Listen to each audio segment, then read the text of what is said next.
I'm Matt Guff from thehouse.com, and this is a Burton Superhero Snowboard. It's a snowboard designed for beginner to advanced level riders that like all terrain and all mountain freestyle riding. It's a great board that you can take in the park. It's a great board you can take on the groomers in the trees and probably ride some powder as well because of the unique nose and tail shaping. Now, the Superhero has been known to be more of a freestyle board, and that's because it's a twin-shaped deck that is actually part of the Radduction series. You can ride this board 4 to 5 centimeters shorter than you normally would be able to. That's because of the side effects, lengthening of the contact points, the squeeze box core, and the generally like a little bit wider waist width. But overall, the board's going to have a flat top profile bend shape.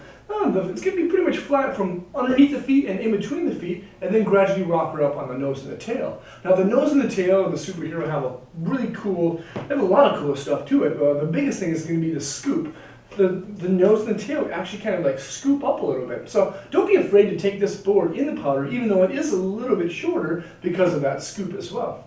The stance is centered, and the board is going to have a twin shape flex. Now, the board has a flex rating of about a 3, and I'd say it's probably a little bit softer in the middle than it is on the nose and the tail. The reason that Burton decided to stiffen out the nose and the tail a little bit is because the nose and the tail are generally a little bit shorter than a normal size board because this is a Radduction board. Inside is a Superfly dual zone EGD core wrapped in a Tri-X fiberglass. And yeah, it has a squeeze box as well. So there's thick and thin sections of the core, thicker just outside of the feet, thinner in the center and on the nose and the tail, and underneath your actual foot. And that gives this board a lot of like energy transfer. So it doesn't make the board too rigid, but it makes the board transfer energy a lot quicker to the nose and the tail. Now other than that, the deck has lightning bolts high voltage, which are carbonate rods that run from underneath the feet towards the tips and the tail. Now the thing of course is going to be awesome for freestyle riding, but it's also going to be awesome for just cruising around because of the frostbite edges. Frostbite edges kind of stick out a little bit near the binding packs and grip down really hard on the firm snow.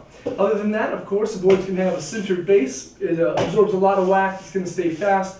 Make sure you take care of it. But overall, the Superhero is an awesome board. You can ride it 4 to 5 centimeters shorter, which gives it a fun, maneuverable feel when you ride it. When you look down, it's like, oh man, I'm riding a really short deck. But when you rail on it, when you're just cruising along, it feels like it's actually a little bit longer. But again, in the park, when you spin, it feels like a shorter deck. It's pretty cool. So check it out at thehouse.com. This is the Burton Superhero Snowboard.